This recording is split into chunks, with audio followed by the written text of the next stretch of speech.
Hello అండి, అందరికీ welcome to my channel. ఈరోజు మనం బంగాళదుంప కర్రీ అనేది చేసుకుందాం. చాలా సింపుల్గా, టేస్టీగా. వంట రాలేని వాళ్ళు కూడా ఈజీగా చేసేస్తారండి కర్రీ అనేది. నా రెసిపీస్ ఏవైనా సరే చాలా సింపుల్గా ఉంటాయండి, హెవీగా ఉండవు. చాలా తక్కువ ఇంగ్రీడియంట్స్తో చాలా సింపుల్గా కర్రీ అనేది తొందరగా అయిపోవాలంటే ఒకసారి నా ఛానల్ని చూడండి, ఒకసారి రెసిపీస్ అనేవి చెక్ చేసుకోండి. ఇప్పుడు మనం కర్రీ ప్రిపేర్ చేసేసుకుందాము. ముందుగా నేను కడాయి పెట్టుకుని లో ఫ్లేమ్లో పెట్టేసుకుని ఆయిల్ వేసుకున్నాను. 4 టేబుల్ స్పూన్స్ ఆయిల్ వేసుకున్న తర్వాత కొంచెం కరివేపాకు వేసుకున్నాను. 2 పచ్చిమిర్చి నిలువుగా కట్ చేసుకుని వేసుకున్నాను. ఈ 2 ఫ్రై చేసుకోవాలి. 2 మీడియం సైజ్ ఉల్లిపాయలు తీసుకున్నాను. అవి నిలువుగా కట్ చేసుకుని వేసుకున్నాను. మీరు చిన్న చిన్నవైనా కట్ చేసుకోవచ్చు. ఉల్లిపాయలు వేసేసి అవి కూడా ఒకసారి కలపండి. కలిపిన తర్వాత మూత పెట్టేసి పక్కన పెట్టండి. మీడియం ఫ్లేమ్లో పెట్టేసి పక్కన పెట్టిన తర్వాత ఒకసారి మూత తీసి చూస్తే మనకి ఉల్లిపాయలు, ఆ పచ్చిమిర్చి అవన్నీ మగ్గుతాయండి. చూడండి, ఈ విధంగా మగ్గుతున్నాయి. మగ్గిన తర్వాత ఇప్పుడు 2 టమాటాలు తీసుకున్నాను మీడియం సైజ్వి. అవి చిన్న ముక్కల కింద కట్ చేసి పెట్టుకున్నాను.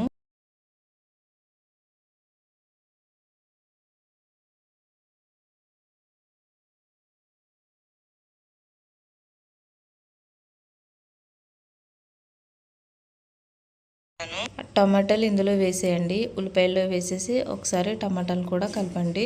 కలిపే ముందు 1 టేబుల్ స్పూన్ అయితే నేను సాల్ట్ వేసుకున్నాను.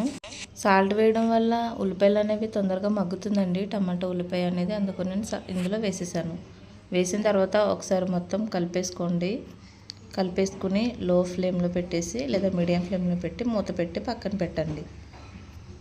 చూడండి, ఈ విధంగా కలపాలండి. ఉప్పు అనేది మొత్తం పడితేనే చూడండి ఈ విధంగా మగ్గుతుంది.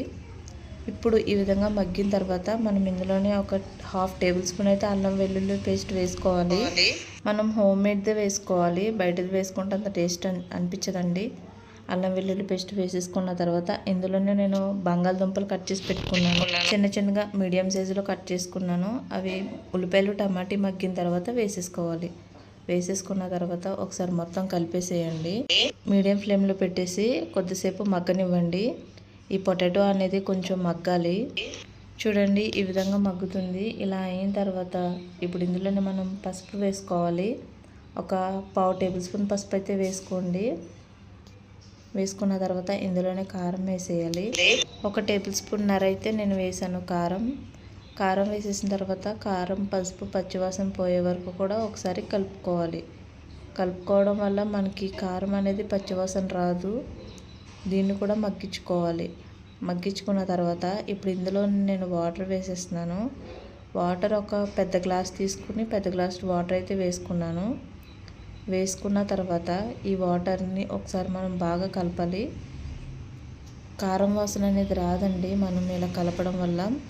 కర్రీలో ఎప్పుడైనా సరే మనం కలిపేది ఎక్కువ ఉంటుందండి. కర్రీ అనేది బాగా గ్రేవీగా చేయట్లేదు, కొంచెం ఎగురుగానే పెడుతున్నాను నేను. మీకు బాగా గ్రేవీగా కావాలంటే మీరు కొంచెం వాటర్ ఎక్కువ వేసుకొని కొంచెం మరిగించుకొని దించేసేయండి. మీకు గ్రేవీ అనేది వస్తుంది. నేనైతే ఆ వాటర్ అంతా ఎగిరిపోయే వరకు కూడా ఉంచాను. కొంచెం బాగా గ్రేవీ కాకుండా బాగా ఎగరకుండా ఓ మాదిరిగా ఉండేటట్టు చేసుకున్నాను. సో మీకు నచ్చిన విధంగా మీరు చేసుకోండి. టేస్ట్ మాత్రమే తక్కువ ఉండదండి, అంత బాగుంటుందండి.